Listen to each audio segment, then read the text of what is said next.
यहाँ पर मालगाड़ी चलने को तैयार है, पूरी तैयारियां हो चुकी हैं। आप देख सकते हैं कि किस तरीके से सजी धजी मालगाड़ी खड़ी हुई है और यहाँ स्टेशन मास्टर हाथ में झंडा लेके खड़े हुए हैं कि जैसे ही वहाँ से सिग्नल मिलेगा ये अपनी हरी झंडी दिखा देंगे कि किस तरीके से आगे ट्रेन जाए और उसकी अनुमति स्टेशन मास्टर ही देता है। तो यहाँ पर बहुत सीधी सी बात है, कोई भी ट्रेन बगैर स्टेशन मास्टर की परमिशन के आगे नहीं चल पाती है।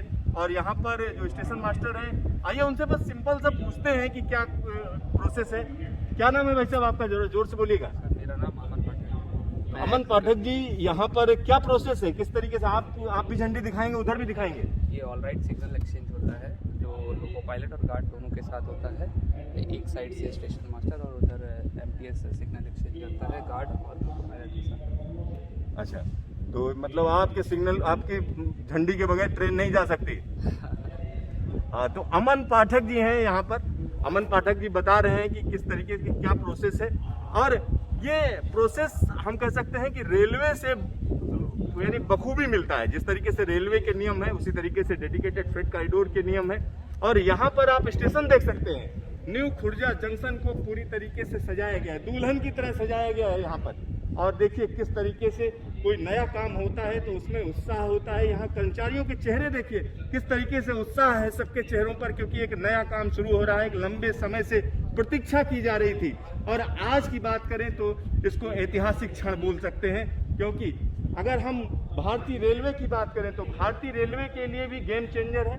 क्योंकि जब मालगाड़ियां सिर्फ और सिर्फ डेडिकेटेड फ्रेट कॉरिडोर में चलेंगी तो पैसेंजर गाड़ियों को जगह मिलेगी, कंजेशन कम होगा, यानी यात्रियों के लिए भी आने वाले दिन सुखद होंगे, ये कहा जा सकता है।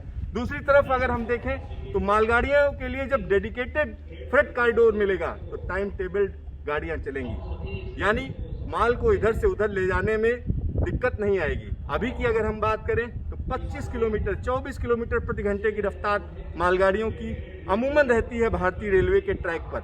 हालांकि कोरोना काल में ये स्पीड, जो एवरेज स्पीड है मालगाड़ियों की, वो 48 किलोमीटर प्रति घंटे पर जा चुकी है। लेकिन जब पैसेंजर गाड़ियां चलती हैं तो स्पीड 24-25 किलोमीटर की ही रहती है। यहाँ पर स्पीड क्या होगी एवरेज? 70 से 80 किलोमीटर प्रति घंटे की स्पीड होगी एवरेज, और मैक्सिमम स्पीड 100 किलोमीटर प्रति घंटे की होगी। तो एक बड़ा काम हो रहा है निश्चित तौर पर कह सकते हैं। लेकिन सवाल ये है कि भारतीय रेलवे की जब हम बात करते हैं तो जो माल भाड़े से कमाई होती है उससे भारतीय रेलवे की अच्छी खासी कमाई होती है, अच्छा खासा रेवेन्यू मिलता है।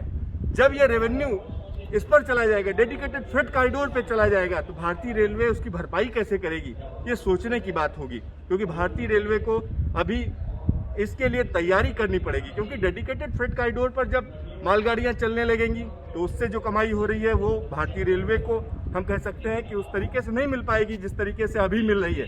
तो कहीं ना कहीं भारतीय रेलवे को इसके लिए अपने को तैयार करना पड़ेगा, रेवेन्यू के नए सोर्सेज ढूंढने पड़ेंगे, जिसके लिए रेल मंत्रालय काम कर रहा है। तो यहाँ एक ऐतिहासिक क्षण है जिसके हम गवाह बन रहे हैं। तो यहाँ आप एक बार फिर से मैं कहूँगा, फिर से दिखाइए कि किस तरीके से ये ट्रेन तैयार खड़ी है। और ये ट्रैक बिल्कुल अलग है, डिफरेंट है।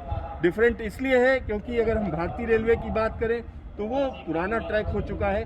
तमाम चीज़ों में ये डिफरेंट है। क्योंकि अगर हम ओएचई की ऊंचाई की बात करें तो ओएचई यहाँ पर ज़्यादा ऊंची है। दूसरी सबसे बड़ी बात है, ये ईस्टर्न डेडिकेटेड फ्रेट कॉरिडोर है, आने वाले दिनों में दानकुनी तक जाएगा।